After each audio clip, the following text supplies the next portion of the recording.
Desde su origen, Capitán América ha sido un símbolo, pero no uno simple ni plano.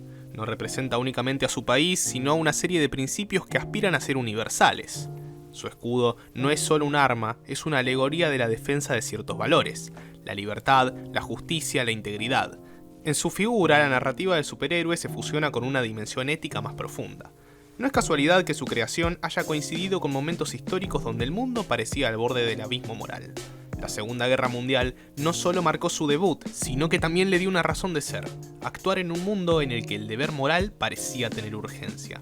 Así, desde el inicio, Steve Rogers encarna un principio rector: hacer el bien no porque conviene, sino porque es lo correcto.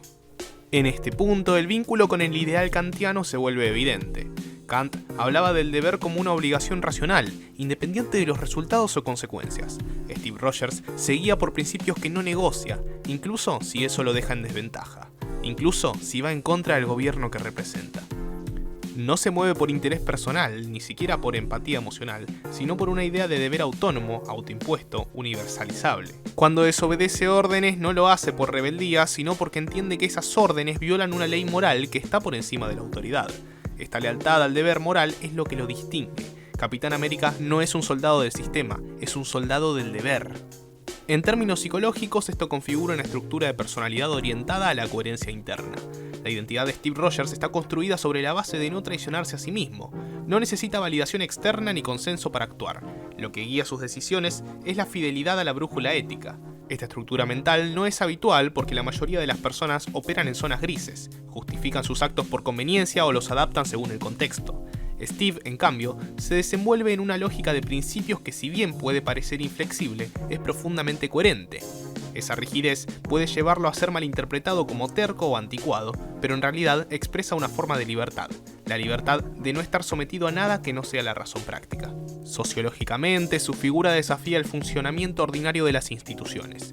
En tiempos donde la obediencia ciega al poder o la lógica utilitarista del bien común justifican decisiones dudosas, Capitán América es un obstáculo incómodo. Se vuelve una amenaza para sistemas que priorizan la eficiencia por sobre la ética. Su presencia plantea una tensión constante.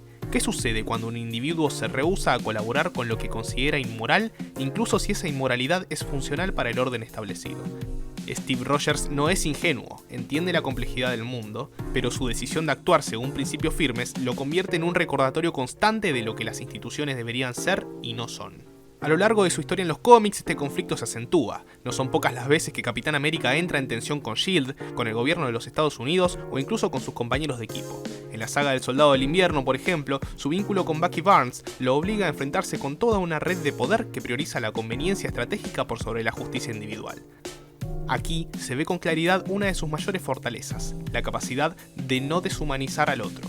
En lugar de reducir a Bucky a una amenaza, lo reconoce como sujeto moral, como alguien capaz de redención. Esa decisión, aunque arriesgada, está guiada por un principio que Kant consideraría clave: tratar a los demás siempre como fines en sí mismos, nunca como medios. Este principio también lo lleva a oponerse a la ley de registro de superhumanos durante la famosa Civil War. A diferencia de Iron Man, que representa una visión pragmática de control y regulación, Steve defiende la autonomía individual como valor inalienable. La seguridad, le dice a Tony, no puede garantizarse a costa de la libertad moral. No se trata solo de protegerse de amenazas, sino de no perderse a uno mismo en el proceso. Esta postura ética, en apariencia impráctica, lo convierte en una figura polarizante, pero justamente en esa polarización se encuentra su poder simbólico. Representa lo que el deber exige, no lo que el consenso tolera. Hay una dimensión existencial en el Capitán América que no puede pasarse por alto. Vivir con principios en un mundo que constantemente los desafía implica una forma de soledad. Steve Rogers es muchas veces un hombre fuera de tiempo, literalmente y metafóricamente.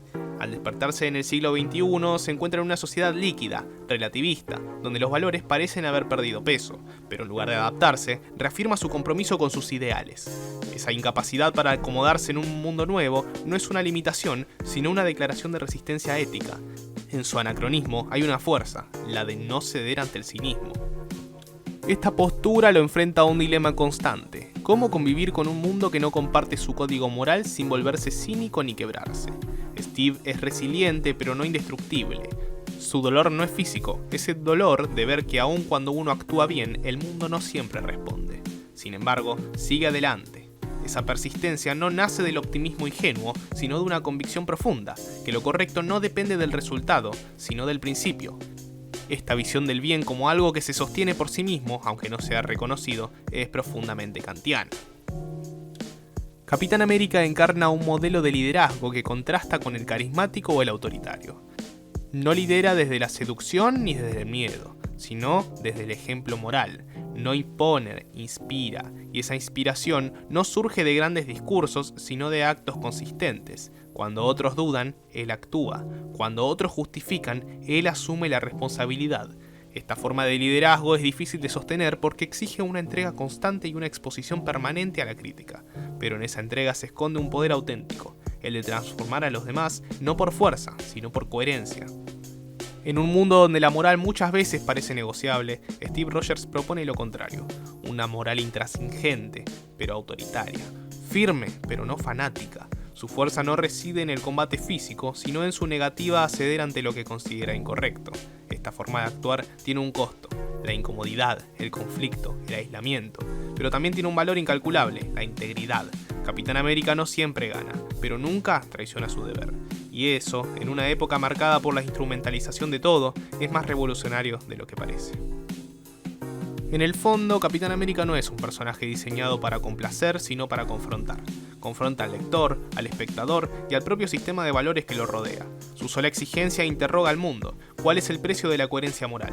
¿Es posible vivir bajo un código ético rígido sin caer en la alienación? ¿Qué significa ser bueno en un entorno donde lo útil suele desplazar a lo justo?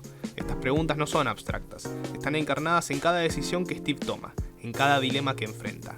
Él es la pregunta viva que se hace la sociedad a sí misma cuando elige callar ante la injusticia o justificar el mal menor. Y es ahí donde su figura se vuelve filosóficamente perturbadora. Nos obliga a pensar si estamos dispuestos a ser así de íntegros o si preferimos simplemente admirarlo desde la distancia. Capitán América encarna también una tensión entre el individuo y la comunidad.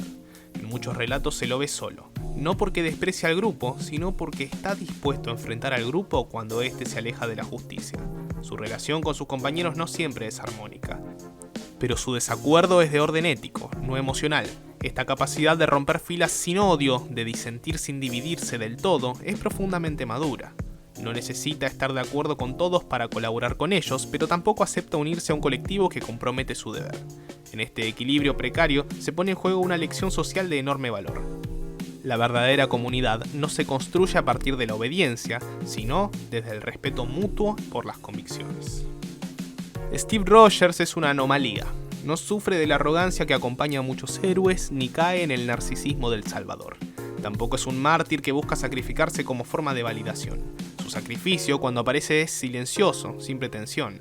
Su humildad no es debilidad, sino claridad de propósito. No necesita que lo celebren para seguir luchando. Esta estabilidad emocional lo convierte en un referente inusual dentro del mundo de los superhéroes, donde muchas veces los traumas no resueltos definen la personalidad de los protagonistas. Steve tiene dolor, pero no lo convierte en excusa. Tiene dudas, pero no lo paralizan. Tiene miedos, pero no los niega. Su fuerza radica en su capacidad de actuar con sentido, incluso en el caos. La dimensión filosófica de Capitán América entonces no es solo decorativa, es estructural. Es un personaje que incluso en los cómics más ligeros trae consigo una carga ética ineludible. En tiempos de postverdad, de realismo cínico y de hipermodernidad, su figura aparece como una anomalía luminosa. En él se recupera la idea de que hay cosas que no deben negociarse, que hay acciones que no deben hacerse, aunque se pueda, y principios que deben cumplirse, aunque cuesten. Este tipo de pensamiento, heredero directo del ideal kantiano, puede parecer anticuado, pero tal vez, justo por eso, es más urgente que nunca, porque en un mundo sin brújulas, figuras como la de Steve Rogers no solo inspiran, orientan. Capitán América no representa a Estados Unidos, aunque use su bandera. Representa una aspiración ética que trasciende las fronteras y los contextos históricos. No es un soldado de un país, es un guardián de una ética universal. En él se expresa una convicción rara, la de que el deber moral existe, que es comprensible y que merece ser defendido incluso cuando nadie más lo hace. Puede que no todos estemos hechos para ser como Steve Rogers, pero su existencia real o ficticia nos obliga a preguntarnos quiénes somos y en qué momento dejamos de actuar como si el bien importara. Esa pregunta no se responde con palabras, se responde como él lo haría, con actos.